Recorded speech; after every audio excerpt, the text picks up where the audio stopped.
the transitioning souls that are leaving the earth and moving in to the great spirit world.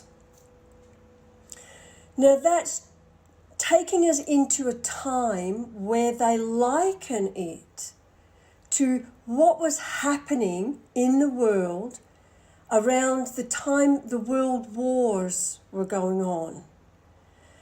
World War One, and then we moved into World War Two. This is where spiritualism, in this transitional time, really took a life of its own. So many people had lost loved ones. So many people were challenged with their beliefs in a more orthodox system, and they were looking for guidance, belief, comfort. They were looking for a way to process what was happening in their world, because everything in their world had changed. Now, we're not fighting each other, so I'm thinking that is a fantastic move forward. But what we've done is we've created a space where we are looking at an unseen enemy. And so that becomes very challenging, because if you can see something, we feel we can match it, fight it, meet it. But what we're facing is something that hasn't really ever been faced on this level before. Yes, there was the great pandemic of, I think it was 1918, where they called it the Spanish flu. But the world was very separate back then. And it was because of the World War moving people that this became a pandemic. Today, there are no separations in borders, and we can be anywhere in the world in a couple of days from the furthest point. So our microorganisms, our viruses, they come with us. So we've moved into a different time and a different space. We've moved into a different reality. And it mirrors the spirit world as they've been saying to us all along. The unseen world is as true and alive and present as the unseen world. And today we are actually embracing that through what we as a community are having to face and navigate an unknown world. Spirit knows this. And when I say spirit, we often think of our loved ones, and we put spirit into the context of our personal friends, our families and our loved ones. And yet there is that element there. We often think of guides and helpers, and we give them an identity again so that we can, communicate with them, intellectualize them, and feel drawn and close to them.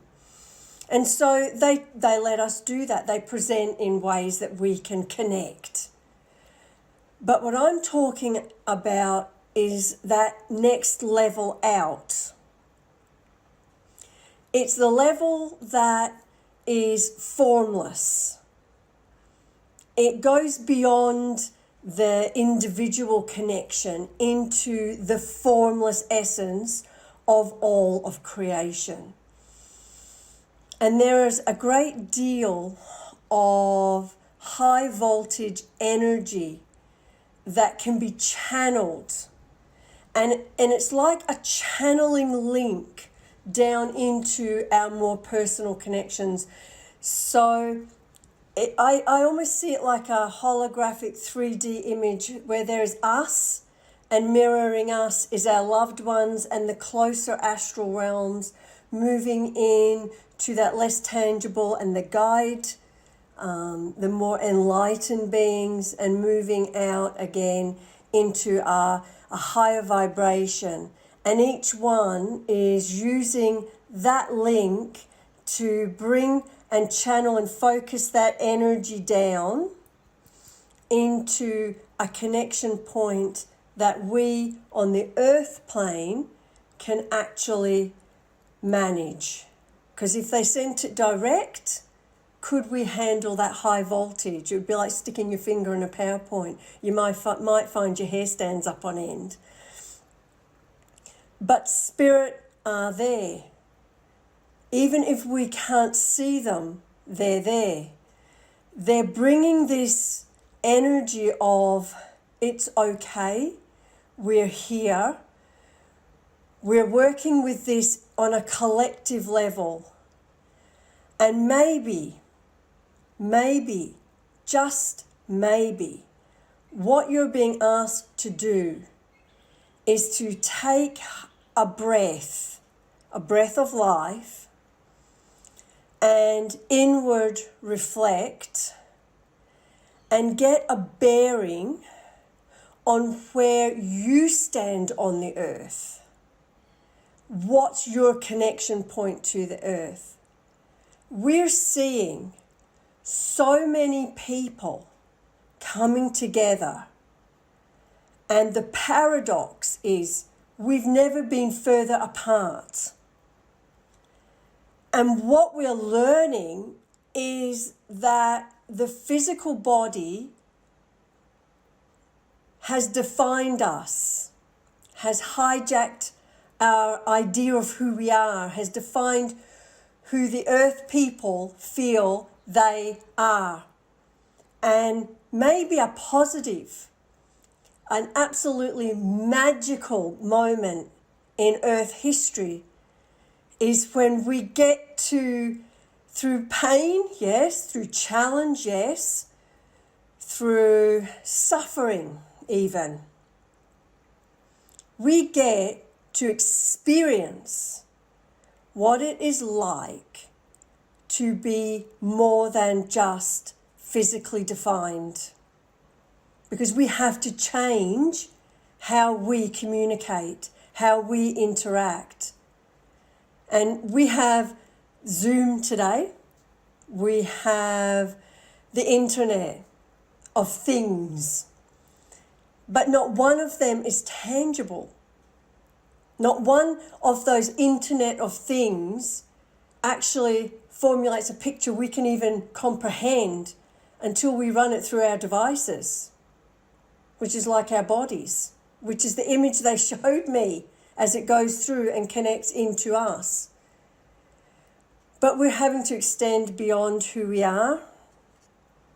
We are having to reach into a perspective that is not tangible to us. So it doesn't manifest in the physical. And we have to look at ourselves as being 1% present here now, and look at everything else is still connected to that sum of all.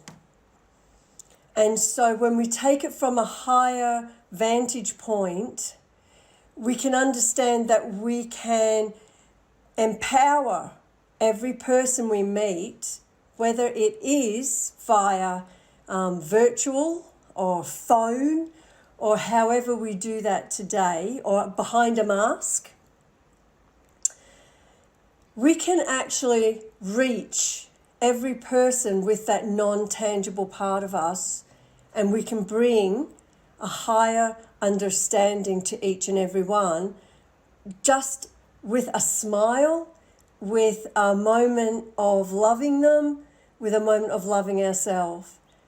And for me, when I really look at this time and the challenges, I am constantly reminded that we are in a space where painfully the model of our lives that we've been living through the age of Pisces is now ending.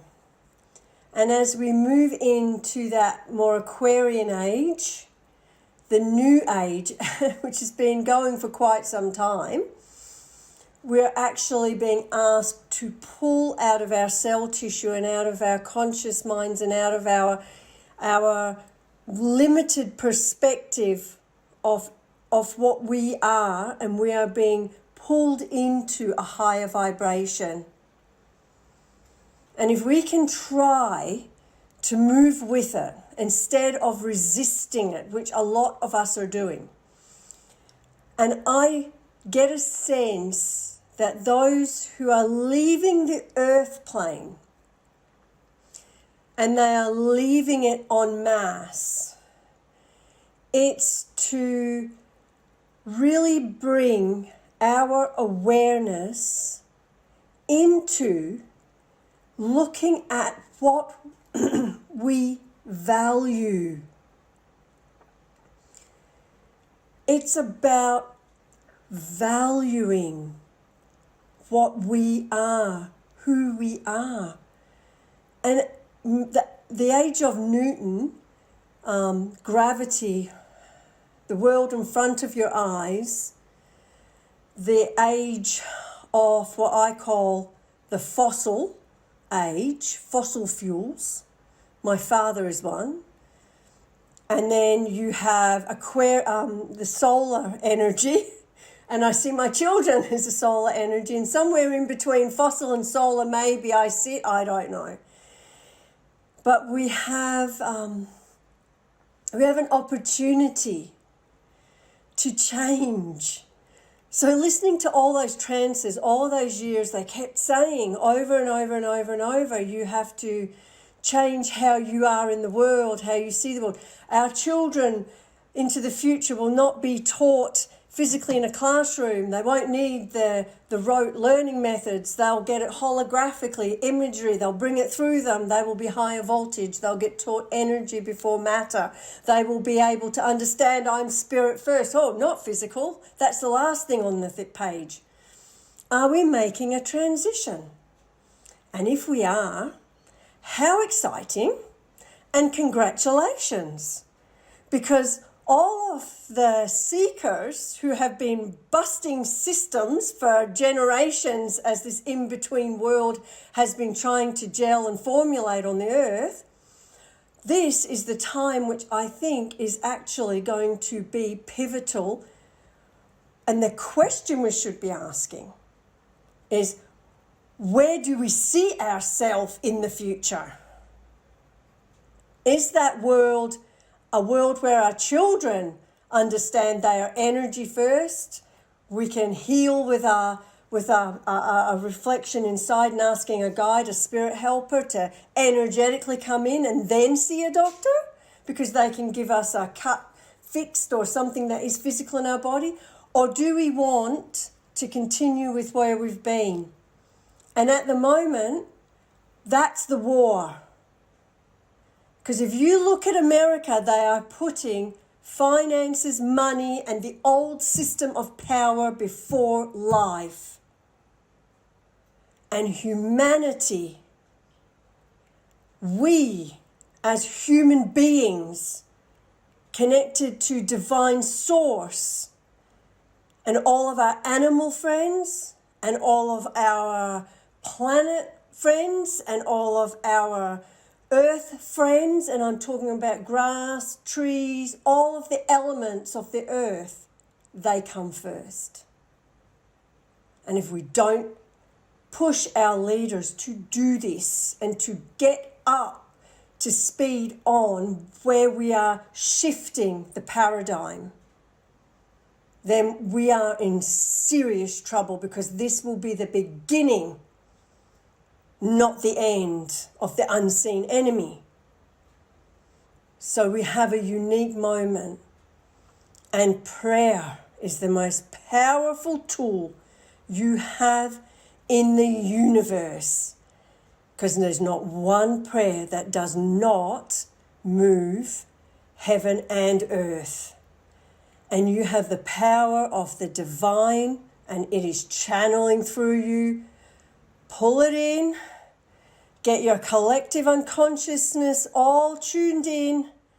Put the energy out and be at one with who you are, with where we are, and have a vision of the future that will bring our children into a whole new world of living.